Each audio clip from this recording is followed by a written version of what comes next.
eu gostaria de falar um pouco para você nessa noite sobre aquilo que você tem comido, sobre aquilo que tem alimentado você nesses dias. Então eu gostaria trouxe alguns nomes de umas comidas um pouco diferentes. Talvez você conheça, eu não conhecia.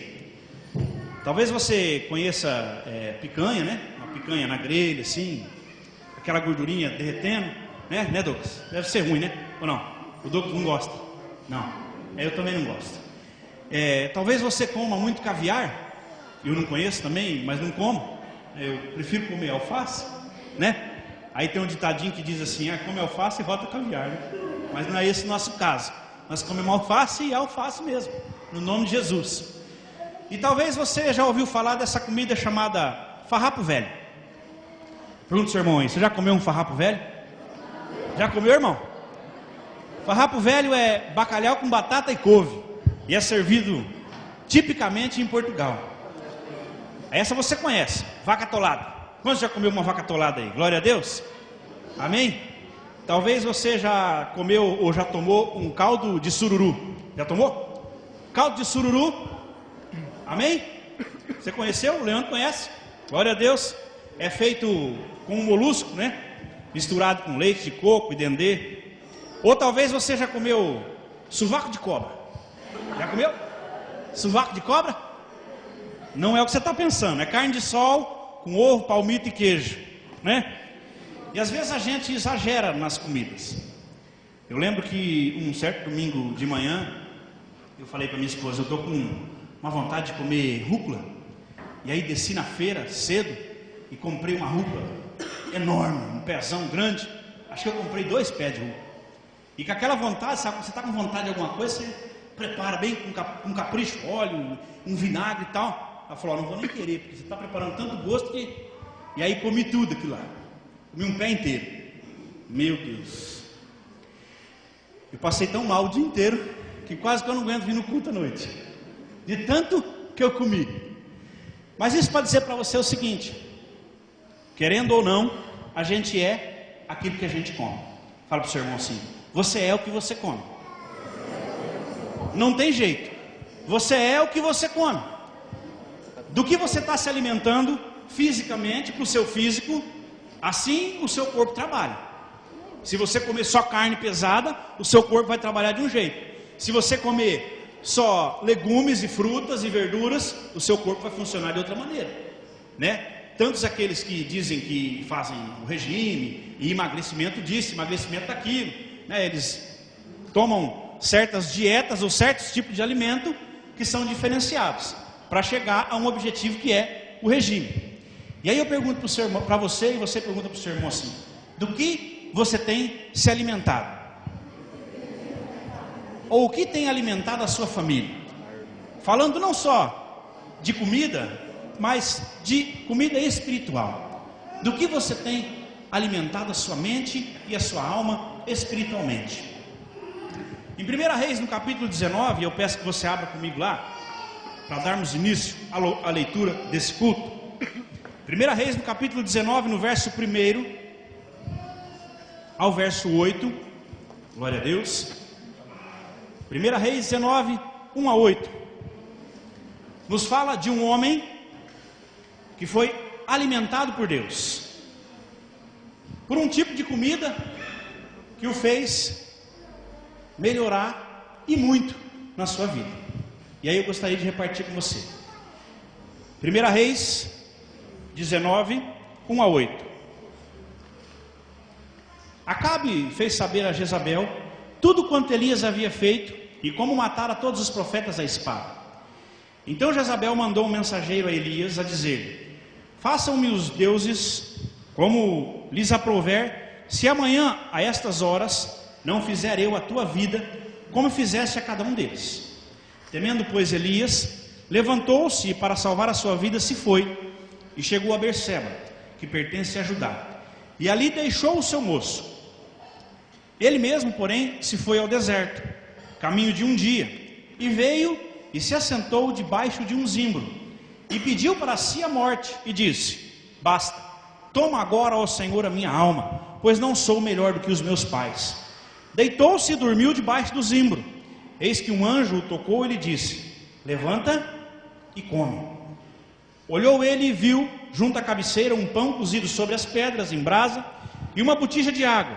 Comeu, bebeu e tomou a dormir. Voltou segunda vez o anjo do Senhor, tocou-lhe e lhe disse: levanta-te e come, porque o caminho te será sobre modo longo. Levantou-se, pois, comeu e bebeu, e com a força daquela comida caminhou 40 dias e 40 noites até Horebe, o monte de Deus. Amém? Deus, no nome de Jesus, esta é a tua palavra, que nós estamos na presença do Senhor. Que tudo que nós fizermos agora seja de encontro com aquilo que o Senhor quer para nós. Que essa palavra venha falar ao nosso coração, que seja uma semente fértil no coração dos teus filhos, e que o Senhor possa nos dar graça. Dê graça ao pregador, dê graça aos ouvintes, e que possamos ouvir aquilo que o Senhor tem de melhor para nós. Sem a tua presença, sem a tua unção, sem a tua graça e sem a tua misericórdia, nós nada somos, e em nenhum lugar vamos chegar. Por isso, Pai, no nome de Jesus, fala ao nosso coração. Amém? Amém. Glória a Deus. A Bíblia diz, e você conhece um pouco da história de Elias.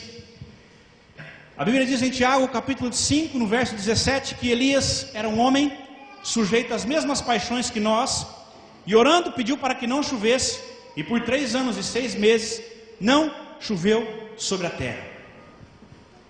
Então olha para o seu irmão e fala assim: Elias era igual a mim e a você. Portanto, o que eu tenho para falar para você nessa noite é de uma pessoa que se parece com você. É de uma pessoa que passou por lutas, é de uma pessoa que passou por guerras, é de uma pessoa que passou por situações desfavoráveis e contrárias na sua vida, mas contudo, o Senhor o permaneceu, o fez continuar de pé. E o Senhor fez tudo aquilo que desejava o seu coração. O ministério de Elias foi uma bênção. Você pode falar comigo assim? O ministério de Elias foi uma bênção. Não tinha nada errado com Elias. A única coisa que estava acontecendo com Elias, conforme nós lemos nesse texto, é que ele estava fugindo do problema. O problema que ele mesmo causou.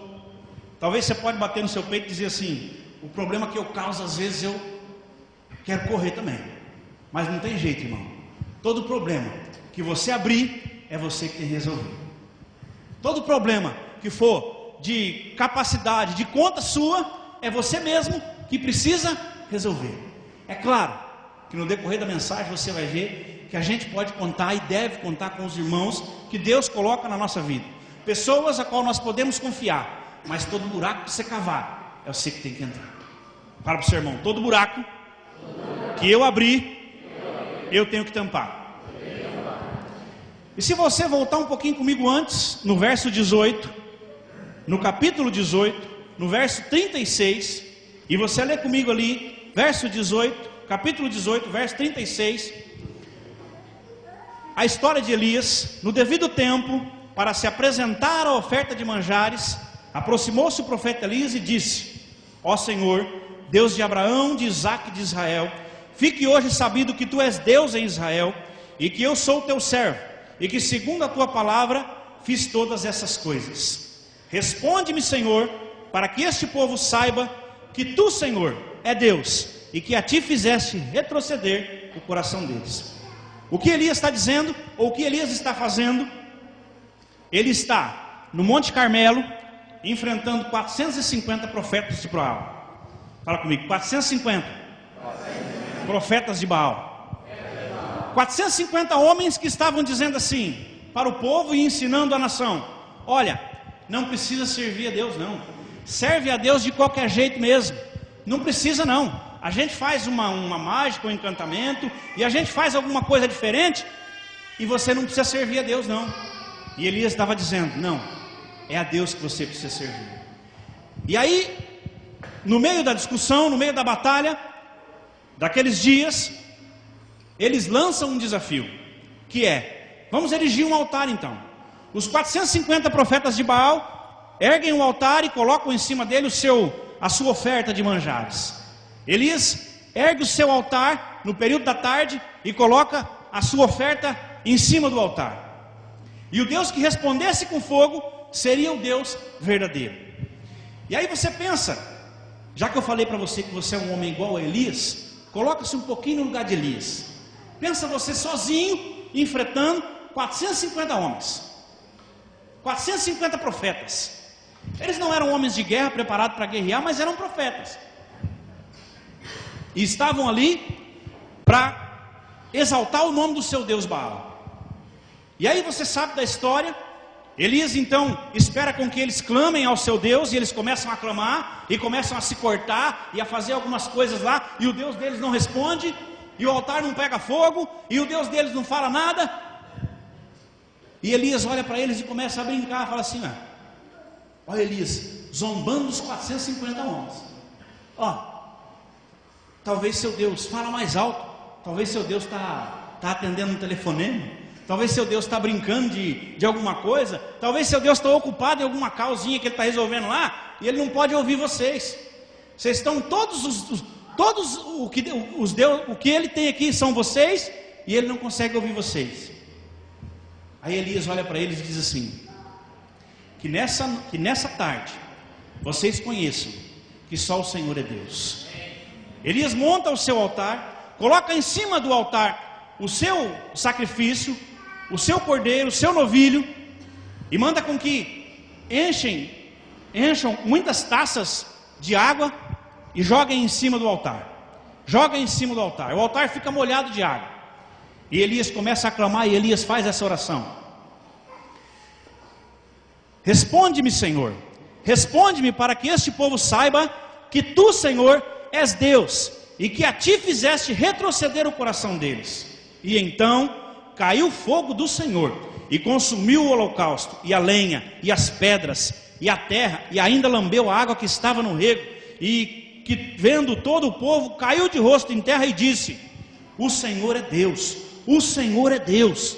Disse-lhe Elias: lançai mão dos profetas de Baal, que nenhum deles escapa. Lançaram mão deles, e Elias os fez descer ao ribeiro de Quizon, e ali os matou. E aí eu digo para você assim: Elias era um cara forte, Elias era um cara de coragem, era um homem que não temia mal algum. Diante de 450 homens, ele faz com que o seu Deus o responda, desce fogo do céu, consome o altar, e ele encara os 450 homens e mata um a um. E aí faz mais Elias, no verso 42, no verso 41: então disse Elias a Acabe: sobe, come e bebe, porque já se ouve ruído de abundante chuva. E só para constar e para lembrar você, faziam 3 anos e 6 meses que não chovia na terra. Faziam 3 anos e 6 meses que não chovia na terra. Então Elias diz assim: sai correndo, porque senão você vai se molhar, porque a chuva vai descer. Era um homem de fé ou não era? Era um homem de coragem ou não era?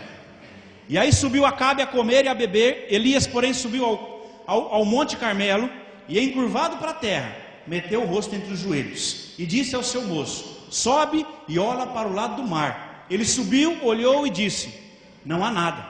Então ele disse: Elias, volta assim por 7 vezes. Por quantas vezes?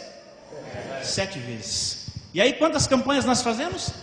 7 semanas, 7 quartas-feiras. O 7 na Bíblia, só para você entender, é um número completo, é um número que fecha uma conta. 7 vezes. E aí o moço, se fosse você ou se fosse eu, o moço aqui é o serviçal de Elias, e o moço vai uma vez, não tem nada, e Elias está lá, com os joelhos no meio, com a cabeça no meio dos joelhos. Eu não vou fazer porque eu não vou conseguir fazer, mas você sabe como é que é a posição, com a cabeça, pode rir, Douglas, com a cabeça assim no meio dos joelhos, abaixado e falando: 7 vezes, vai de novo, vai de novo. E o homem ia lá, não tem nada. O homem ia lá, não tem nada. E na última vez que ele foi, sobe e olha para o lado do mar. Ele subiu e disse: não tem nada. Então ele disse a Elias: volta assim por 7 vezes. A 7ª vez, eis que se levanta do mar uma nuvem pequena, como a palma da mão do homem, Então disse ele: sobe, diz a Acabe, aparelha o teu carro e desce, para que a chuva não te detenha. Dentro em pouco os céus se engrandeceram com nuvens e vento, e caiu grande chuva. Acabe subiu ao carro e foi para Jezreel, e a mão do Senhor veio sobre Elias, o qual cingiu os lombos e correu adiante de Acabe, até a entrada de Jezreel. Glória a Deus.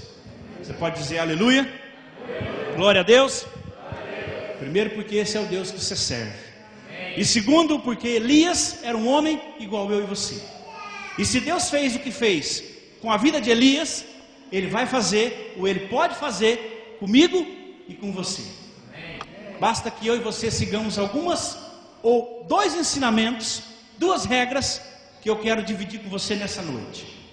A vida de Elias foi uma vida além do normal, porque Elias buscava a face do Senhor. Por 3 vezes ele foi alimentado milagrosamente. Eu não sei se você sabe, mas um pouco antes, Elias vinha de 3 anos e meio, ele foi alimentado por um corvo diante de um ribeiro. E aí ele podia até reclamar, né? Porque, eu não sei, a Bíblia só fala que ele foi alimentado por um corvo, mas não fala como que o corvo trazia comida. Ou de repente a gente pode pensar assim, que o corvo vinha e trazia uma marmitex, escrito lá, restaurante riso, né? Restaurante riso. E aí o Elias pegava a marmitex, abria, opa, hoje tem frango frito com carne e polenta, né? Mas Elias estava sendo alimentado por um corvo, por 3 anos e meio, sendo alimentado por um pássaro, na misericórdia e na dependência de Deus. Tudo isso fez o homem de Deus. E aí eu quero que você atente para uma coisa. No verso que nós lemos, logo no começo, Acabe era o rei de Israel. E ele tinha uma mulher chamada Jezabel. Acabe era até gente boa, mas a sua esposa era, como diz o pastor Guto, era a dona onça em pessoa. Jezabel promete a Elias. Então Jezabel mandou um mensageiro a Elias dizer: faça-me os deuses como lhe aprouver, se amanhã, a estas horas, eu não te fizer como você fez com os profetas de Baal, que eram os profetas que agradavam a vida dela. Ela falou: amanhã você é um homem morto, Elias. O que Elias faz? O homem que encarou 450 homens, matou os 450 homens, fez tudo o que fez, orou, Deus abençoou, mandou chuva, 3 anos e meio sem vir a chuva, correndo de uma mulher. Olha do seu lado aí. Olha do seu lado aí. Tem o que aí do seu lado? Uma mulher? Amém? Você que é esposa? Tem uma mulher aí do seu lado? Então eu vou dizer para você a verdade, irmão. Cuida da sua mulher, porque ela pode botar mais medo em você do que 450 homens. Amém? Cuida da sua mulher. Cuida dessa que você tem do seu lado, porque é ela que pode trazer um sorriso no seu rosto. É ela que pode te alegrar. É ela que pode te levantar. Quando você está desanimado, é ela que vai te erguer. É a sua esposa. Que ela possa ser abençoada. Amém? Você pode dar uma salva de palmas para as esposas que estão aqui? Amém? Glória a Deus. Amém. Glória a Deus. Aleluia. Elias vence 450 homens sozinho e foge de uma mulher. E aí no verso 8, no verso 7, deitou-se e dormiu debaixo do zimbro. Eis que um anjo o tocou e disse: levanta e come. Ele olhou e viu junto à cabeceira um pão cozido sobre pedras, em brasa, e uma botija de água. Comeu, bebeu e tornou a dormir.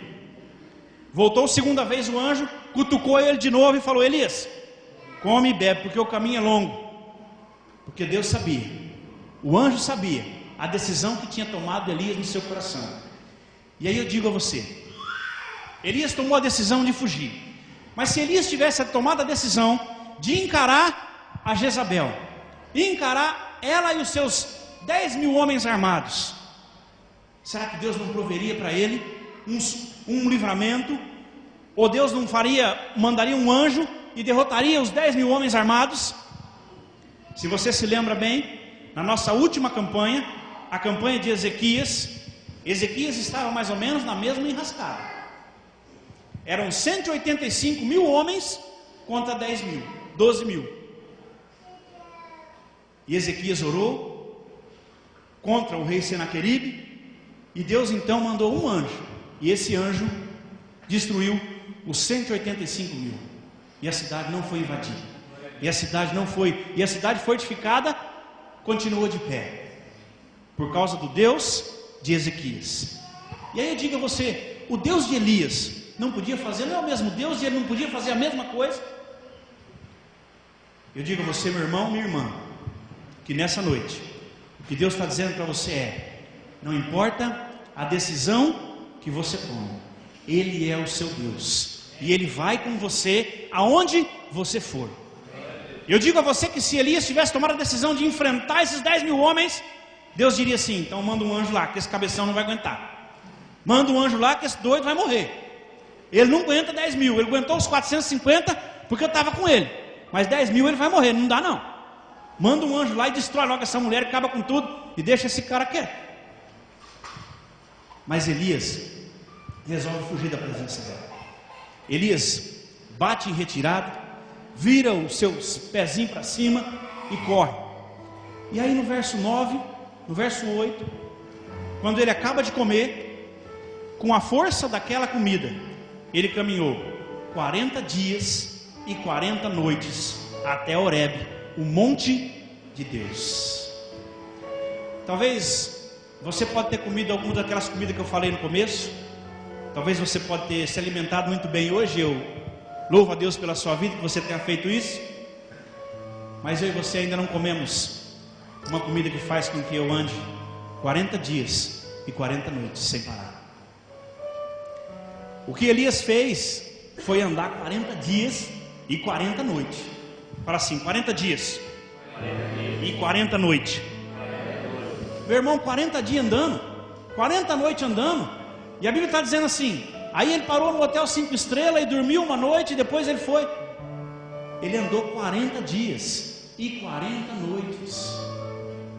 O cara não parou para descansar. Aí você pode olhar para mim e falar assim: tudo isso por causa de medo de uma mulher? Também. Tudo isso por causa do medo de uma mulher. Olha como as mulheres são perigosas. Toma cuidado, irmão. Trata bem, irmão, em nome de Jesus. Mas eu digo a você que, se você procura essa comida para andar 40 dias e 40 noites sem parar, sem pestanejar, sem piscar e sem descansar, Deus está aqui para dar para você nessa noite.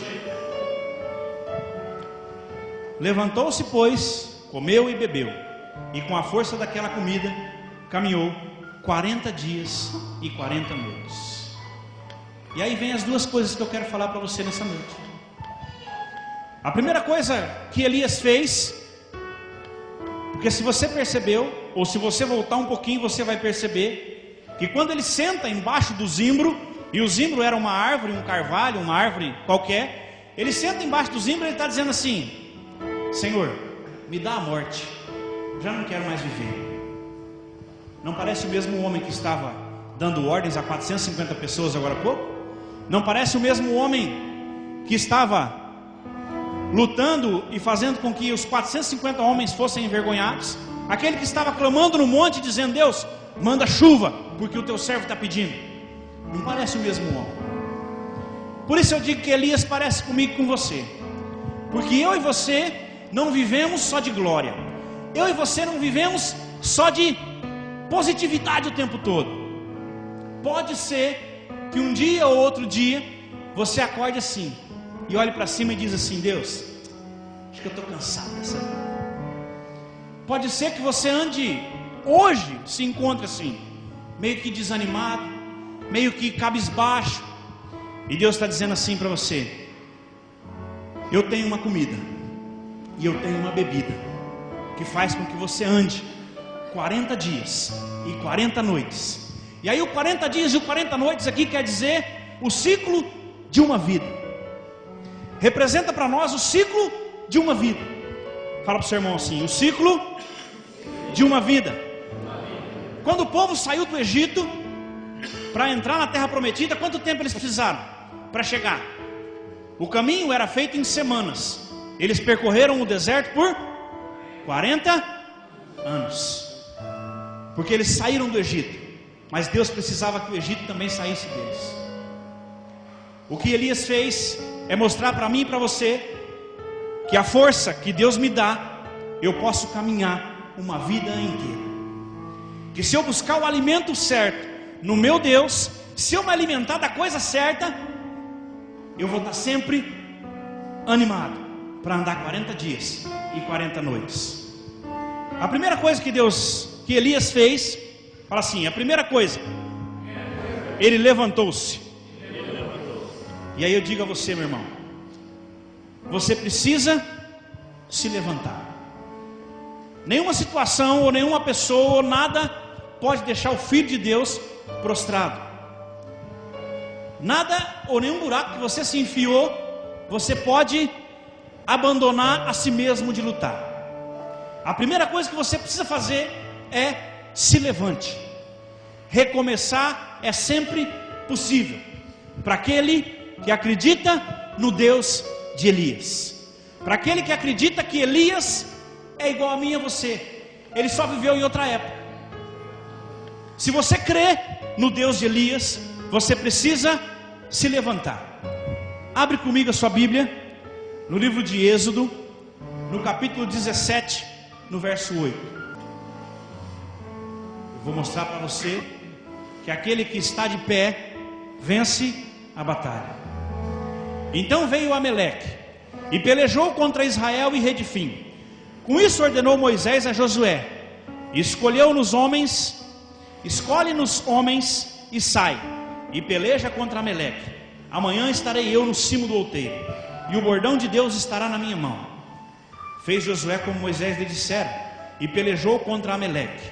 Moisés, porém, Arão e Ur subiram ao cume do outeiro. Quando Moisés levantava a mão, Israel prevalecia.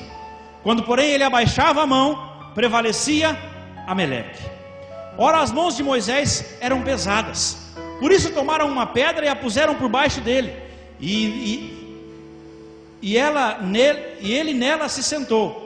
Arão e Ur sustentavam-lhe as mãos, um de cada lado, e o outro do outro lado. Assim lhe ficaram as mãos firmes até o pôr do sol. E Josué desbaratou a Ameleque e o seu povo a fio de espada. O que Moisés entra na história para nos ensinar é que, se eu estou de pé, o meu gigante parece menor. Se eu estou de pé, a minha luta parece menor. E o estar de pé que eu estou dizendo para você é encarar o seu problema de frente, encarar a sua necessidade de frente, olhar para ela e dizer assim: eu posso, eu vou conseguir, confiado no meu Deus. E como Moisés está me ensinando, com as mãos estendidas, quer dizer, eu estou orando, eu estou buscando. O problema não vai ser maior que eu, a dificuldade não vai me vencer, porque eu estou com as mãos levantadas. Eu estou com as mãos levantadas. E aí eu queria chamar aqui dois irmãos. Pode ser o Adalberto e o Rogério, por favor. Amém? Para exemplificar para você, as mãos de Moisés eram estendidas, e quanto mais Moisés orava, o povo vencia. Quando Moisés abaixava a sua mão, os amalequitas começavam a prosperar, começavam a derrotar o povo de Israel. E aí as mãos de Moisés, ele não aguentava, porque a batalha se demorou, e a mão de Moisés começou a pesar, e a mão de Moisés começou a pesar. E aí Moisés chamou Arão e Ur e disse assim: me ajuda aí.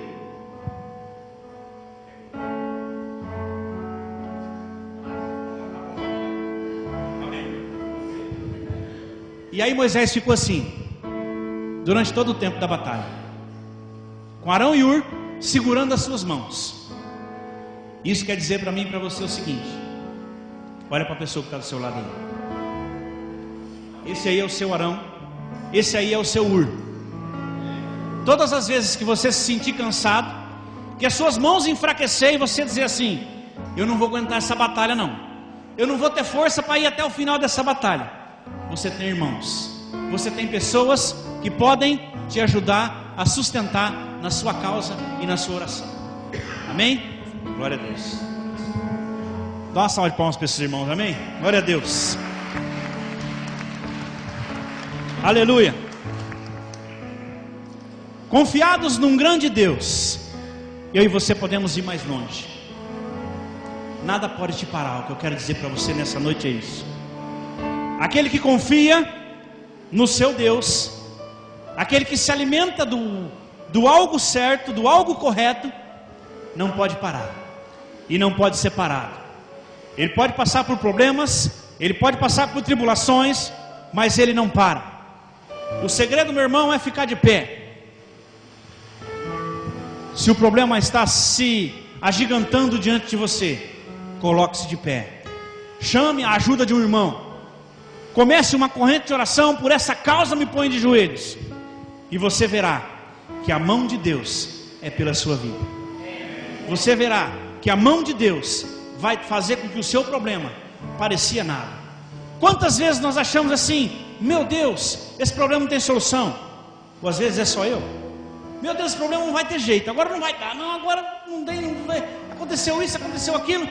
De repente Deus vem, coloca a mão sobre a coisa, e você ora, e você clama, e você entrega no altar, e o problema começa a ficar pequeno, e as coisas começam a ficar pequeno, e você diz assim: glória a Deus, glória a Deus, glória a Deus, porque é Ele que me sustenta, é Ele que me levanta, é Ele que faz com que as mãos do guerreiro fiquem sustentadas de pé. A segunda coisa que esse homem de Deus, Elias, fez foi: levantou-se e se alimentou. Levantou, comeu e bebeu. E aí eu quero fazer uma ponte aqui com você entre Elias e Jesus. Toda a história de Elias, tudo aquilo que Elias fez, foi apontar para Jesus. Foi mostrar que depois dele viria alguém que era o próprio alimento aos cristãos, aquele que daria a vida por mim e por você. E aí eu digo para você, abra sua Bíblia comigo no livro de João 6, no verso 58. João 6, 58.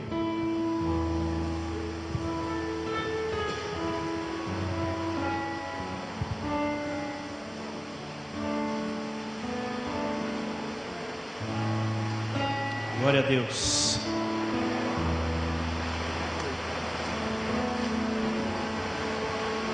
João 6, 53. Respondeu-lhes Jesus: em verdade vos digo, se não comerdes a carne do Filho do Homem e não beberdes o seu sangue, não tendes vida em nós mesmos. Quem comer a minha carne e beber o meu sangue tem a vida eterna, e eu o ressuscitarei no último dia. Pois a minha carne é a verdadeira comida e o meu sangue é a verdadeira bebida. Quem comer a minha carne e beber o meu sangue permanece em mim e eu nele. Assim como o Pai que vive me enviou, e igualmente eu vivo pelo Pai, também quem de mim se alimenta, por mim viverá. Este é o pão que desceu do céu, em nada semelhante àquele que os vossos pais comeram e contudo morreram. Quem comer esse pão viverá eternamente. Estas coisas disse-lhes Jesus quando ensinava na sinagoga de Cafarnaum. O que disse Jesus? Eu sou o pão da vida. Aquele que vem a mim jamais terá fome, aquele que vem a mim jamais terá sede. O que Elias nos ensina nessa noite é: se alimente de Jesus. Se você não tem se alimentado do pão da vida, se tem te faltado algo na sua vida espiritual, financeira, relacional, alimente-se do pão da vida. Experimente alimentar-se do pão da vida, e você verá a glória, a majestade e a misericórdia de Deus. A última lição que Jesus quer nos ensinar nessa noite é assim. Quando Jesus declarou essa palavra no livro de João, dizendo, e o livro de João, o capítulo 6, ele está dizendo assim: eu sou o pão da vida, Jesus é o pão da vida. Muitos dos discípulos se apartaram de Jesus, muitas pessoas não andaram mais com ele. E aí Jesus olhou para os outros discípulos e disseram assim: vocês querem ir embora também? E Paulo diz, e Pedro diz: para onde iremos nós, se só tu tens as palavras da vida eterna? O que Jesus me ensina para o meu e para o seu coração nessa noite é: Ele conhece toda a intenção do meu e do seu coração, e que nessa noite eu e você possamos entender isso em amor, e que o nosso coração se abra para as coisas novas que Deus tem para nós, e que o nosso coração seja um terreno abundantemente fértil para aquilo que Ele vai fazer, porque Ele ainda está fazendo e Ele ainda vai fazer muito mais, não só na minha vida, mas na sua vida. Lembra, você era igual a Elias. As pessoas pararam de andar com Jesus, porque Jesus conhecia o profundo do seu coração, e o seu coração estava dizendo assim: eu estou atrás de Jesus porque Ele me alimenta, eu estou atrás de Jesus porque Ele me dá comida, eu não preciso trabalhar. E a multidão seguia Jesus onde Ele ia, e a multidão ia atrás de Jesus. Jesus multiplicava o pão, e Jesus alimentava aqui, e Jesus curava ali, e as pessoas diziam: opa, vamos andar só com esse Jesus, quem precisa trabalhar mais? Vamos viver só com Ele, vamos atrás de Jesus em onde Ele for.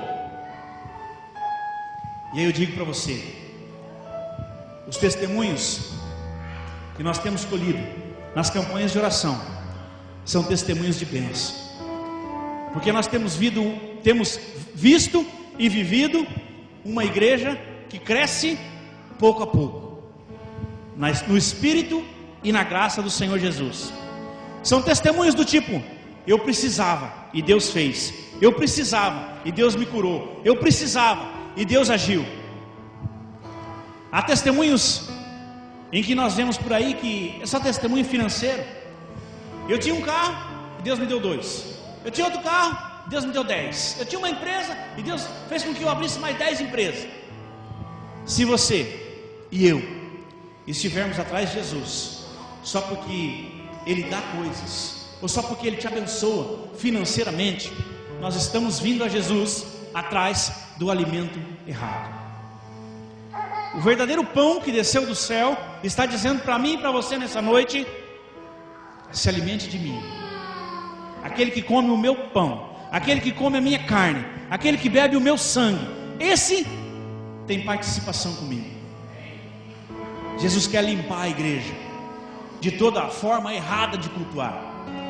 O que Jesus tem feito nos nossos dias, e nós temos visto que é lindo, maravilhoso, agradável, bom aos nossos olhos e aos olhos de Deus, é acrescentado pessoas à igreja, as quais se devem salvar, e Deus tem trazido pessoas novas, e Deus tem convertido corações aqui, e tem mostrado para mim e para você: busque a mim de todo o seu coração. Por isso eu peço para você nessa noite, se tem algum desejo no seu coração de buscar a Deus, se há algo dessa vontade de buscar a Deus lá do fundo do seu coração, eu digo para você: o pão da vida está aqui nesta noite para saciar a sua fome, para saciar a sua sede. Jesus está dizendo: alimente-se de mim e tenha paz de espírito. E aí eu volto a dizer e afirmar para você, meu irmão: tudo aquilo que nós temos, tudo aquilo que nós possuímos, não vai nos levar para mais perto de Jesus. O que vai me levar para mais perto de Jesus é eu estar na presença dEle. Não importa o que você é, não importa o que você